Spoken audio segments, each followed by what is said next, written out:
3 days after the birth, my husband finally arrived, but he wasn't alone. He walked in with a woman I didn't recognize. I was stunned and struggled to find my voice. "Who is she?" My husband's smile was unsettling as he responded, "This is my girlfriend, soon to be my wife." "What do you mean by that?" "I'm done with you." "What?" The woman stepped forward and introduced herself. "I'm Elizabeth. I'm 25 and work for a company. John just proposed to me. We first met in high school and began dating in our freshman year. We had a brief breakup during our senior year, but after graduating college and going our separate ways, we reconnected at a reunion with old classmates. When we reconnected as adults, my perception of him shifted once more. We spent a lot of time together, rekindling our relationship. 3 years into our renewed romance, he proposed. "Elizabeth, I will love you for the rest of my life. Will you marry me?" His words touched me deeply, and I said yes. Our new life together as a married couple brought me immense joy. Even though we both had demanding jobs and only saw each other in the evenings during the weekdays, I cherished our time together.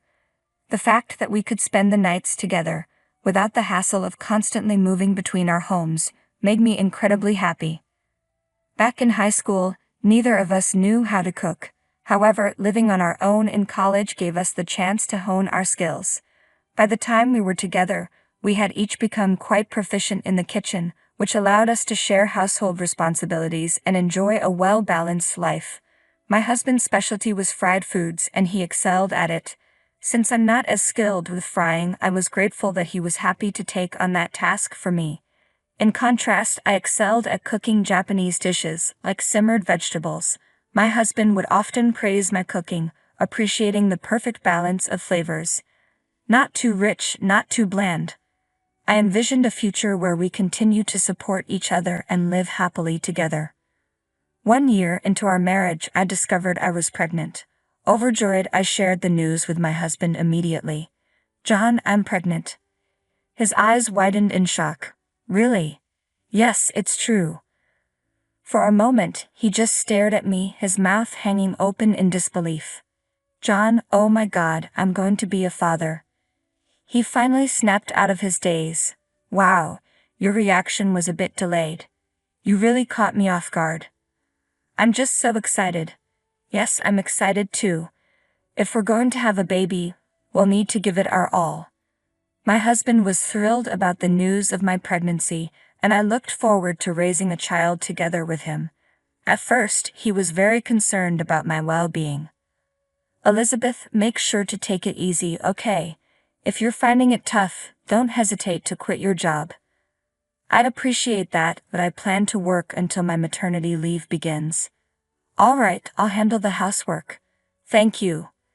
Thanks to his unwavering support and dedication, I was able to rest well despite the morning sickness. As I entered a more stable phase of pregnancy, the delivery date drew nearer. However, I noticed that my husband began coming home later and later. "Did you work late again today?" "Yes, I've been delegating tasks to my coworkers. Now that you're in a stable phase, I wanted to make sure I returned the favor to the company for letting me leave on time." "I see. So you went out of your way to come home despite working overtime." "Exactly. Your well-being is the most important thing." "But I've been off work for 2 months. I don't want to be out of a job after the baby arrives." "That's a valid concern. I'm a bit anxious about being home alone, but if that's the case, I understand. Maybe I'll stay at my parents' house during my maternity leave." My husband nodded in agreement, looking visibly relieved. "That's great. Then I can work overtime without worrying. I'll miss seeing you until after the baby is born, but I'm grateful for the support I'll get from my parents at home." So, as soon as my maternity leave began, I moved back to my parents' house. It felt so much easier to be in a familiar environment without the burden of household chores. Having my mother nearby gave me a comforting sense of security. However, there was one thing that troubled me. My husband had been slow to respond to my messages. Previously, no matter how busy he was, he always replied within the day.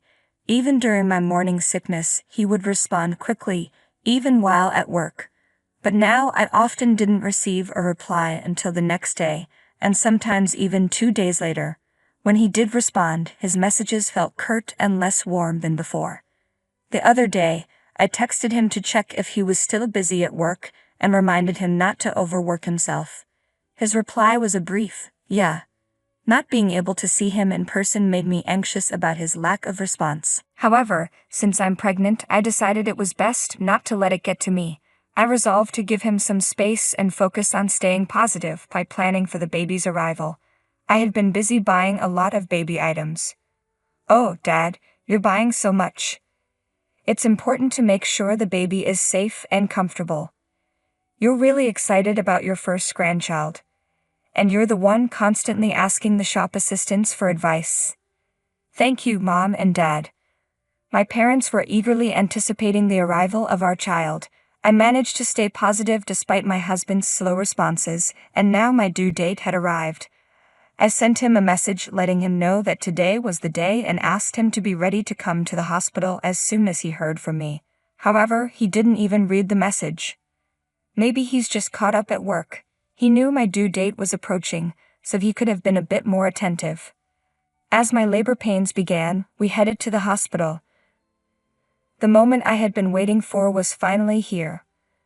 With no time to call my husband myself, I asked my mother to leave a voicemail informing him that I was about to give birth. Despite this, he didn't show up, even as night fell, and he didn't return any of my calls. Ended up on the delivery table without him. Birth was more difficult and prolonged than I had anticipated as the umbilical cord was wrapped around my baby's neck. The delivery was far from easy, and my baby was born nearly a day after contractions began. However, as soon as I held my baby girl in my arms and looked into her tiny face, all my exhaustion and pain seemed to vanish instantly. She was truly beautiful. "You worked so hard to come into the world, didn't you?" I briefly said goodbye to my baby and then lay back to rest, feeling completely drained from the long hours of labor. Later, I woke up in my hospital bed to find my mother keeping watch over me in the room. "Are you feeling better?" "Yes, I'm doing pretty well." "I'm glad to hear that." "Mom, what's wrong? You don't look well." "I haven't heard from John since you went into labor." "Really? What on earth is he doing? We've already had the baby." I was furious. Why hadn't he come to the hospital? After I sent him a message saying the baby had been born, he replied several hours later, saying he could come to the hospital the day after tomorrow. Why can't he prioritize coming here? I tried to stay positive and focus on the birth, but now that the baby is here, I can't keep my feelings in check. Why isn't he here with us now, for his own child's birth?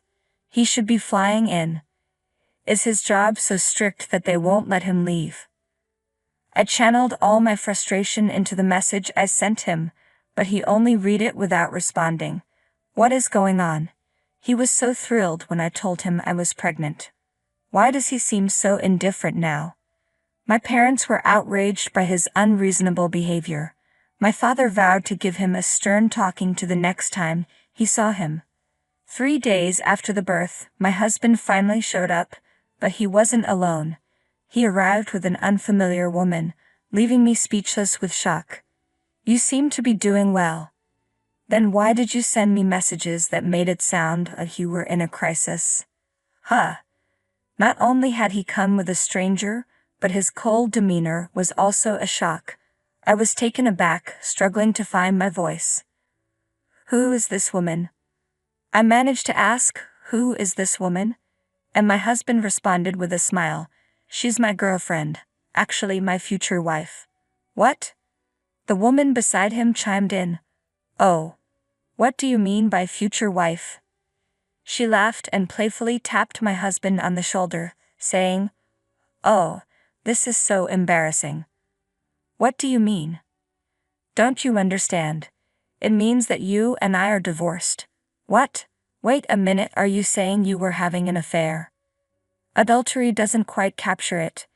It's more that I found someone new to love, and we ended up together. I struggled to make sense of his words. I'm just tired of you. Huh, you know, men are drawn to women who take care of themselves. With that, my husband wrapped his arms around the woman beside him. Are you implying that I wasn't taking care of myself? You've put on weight and looked bloated because you were at home all the time. I was lying in bed because of pregnancy and morning sickness. Gaining weight during pregnancy is normal, and that's why I started seeing someone else. I still wanted to maintain romantic feelings for my wife, but those feelings have faded. I've had enough. Can you just get a divorce and leave? I'll go without you having to ask. With that, my husband and the woman left the hospital room. He didn't even glance at our child's face or inquire about the baby's gender, which made it clear that he no longer cared. It hit me hard to realize that I would be a single mother. The weight of it all, coming right after giving birth, was overwhelming. As I was grappling with my emotions, the door to the hospital room opened.